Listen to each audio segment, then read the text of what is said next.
Hey guys, welcome back. BDCKR here, and we're back with our weekly recap of all things Injustice. The current challenge is Animated Batman Beyond, and that is a 1 week repeat. The required characters for that are Harley Quinn, Bane, and Joker, who are bronze, silver, and silver, respectively. The passive for Animated Batman Beyond is Winning Edge, which is, upon special attack use, Batman receives a boost for a limited time. Explosive Batarang increases basic damage, Future Bat raises crit chance, and the Dark Knight increases crit damage. He has 1100 attack, 1050 health, and he was last available in June of 2019. Right.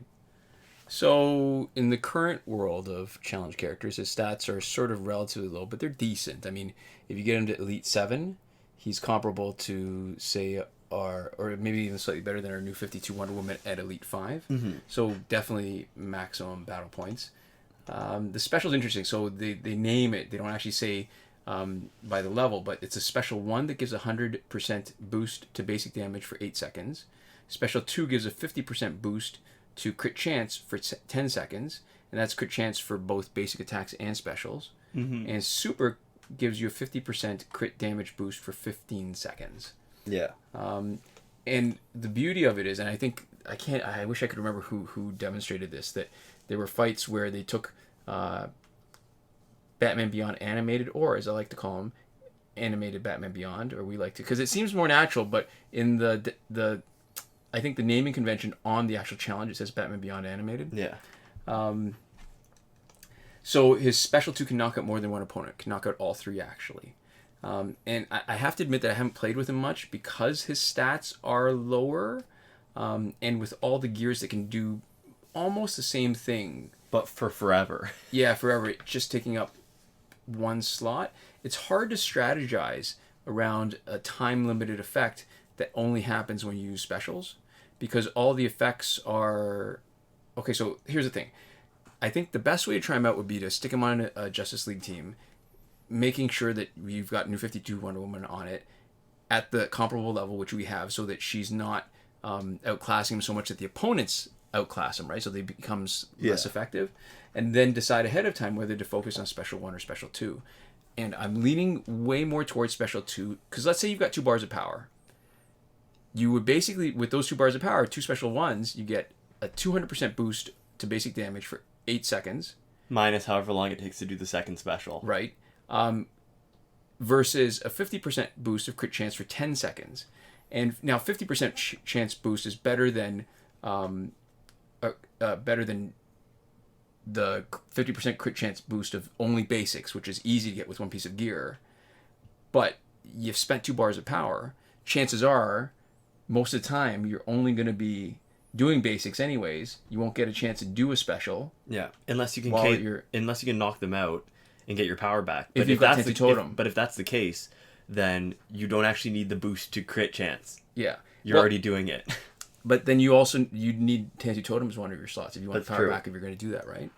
So it seems like it's way more useful to potentially lean into a basic damage build, let somebody else build up your power so you're not taking up your slots, use overpowered super to increase your crit chance on basics a little bit, and then maybe load up, because 200% is about 3 gears worth of basic damage boost. That's right? True. 70% each. That is. And if you just did that with 2, like let's say you get 3 bars of power, boom, boom, boom, you could get a nice run, and he could make a really effective basic damage dealer on a team and take advantage of the power, which is something that I actually like, where you're not sort of a specialist, but you're getting an advantage because of that. Mm-hmm. So that's actually an interesting idea for another team, but it's going to have to wait, because on the schedule, or just what we're working on, we've got the Earth 2 Killer Frost team and a different version of the Justice League team.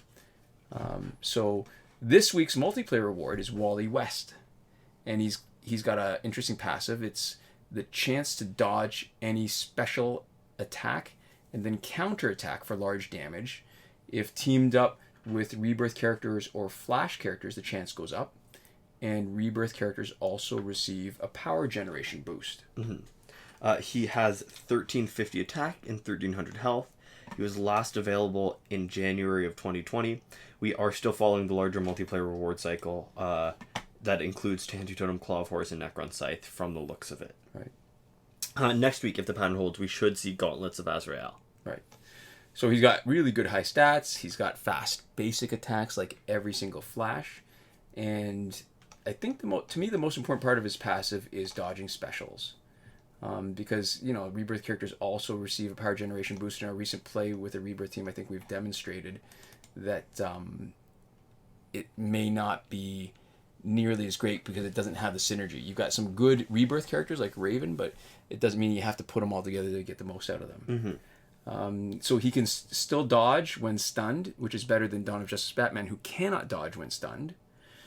He's a great potential counter against cards that stun on Taggin, especially if they're geared to increase damage against stun, because even when you're stunned, you may not get hit.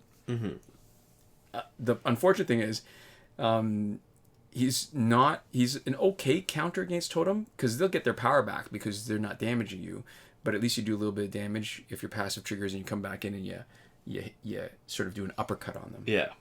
And if you have a full Rebirth or a full Flash team, it triggers about half the time.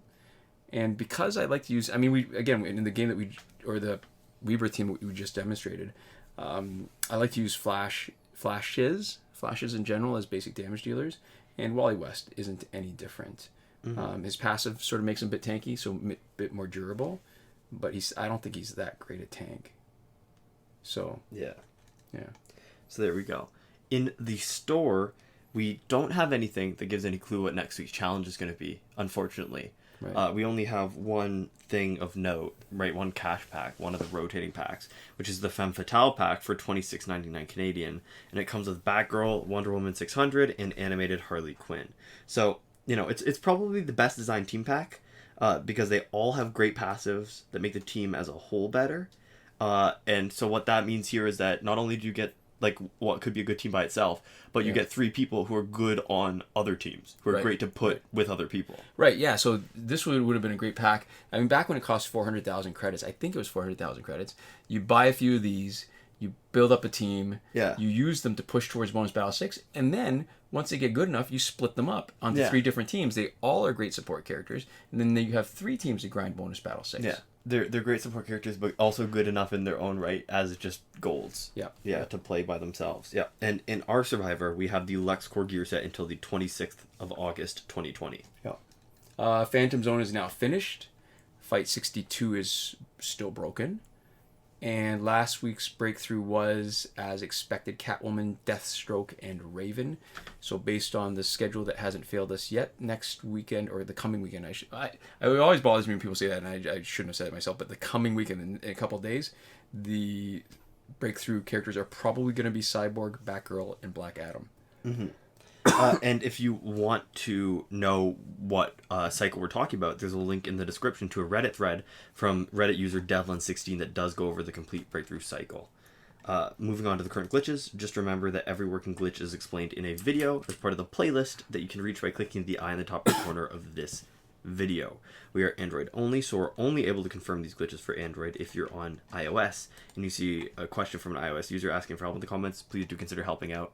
And we will... Like I said, we can't confirm glitches for iOS, but we will mention glitches that we have gotten from in the past iOS commenters, and especially with the challenge reset glitch that we have gotten good feedback on. So we'll start with the glitches that aren't working. So right now there's no working glitch for credits that we're willing to endorse. We say this every week. The problem really is the one method that people have been using with what it sounds like some success. Requires being logged into one account simultaneously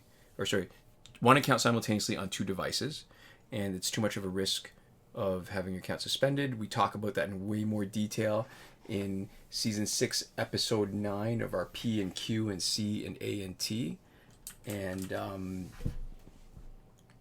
that's probably the most important thing, because we don't really need to get into that too much. The glitch for getting repeated multiplayer season rewards is not working.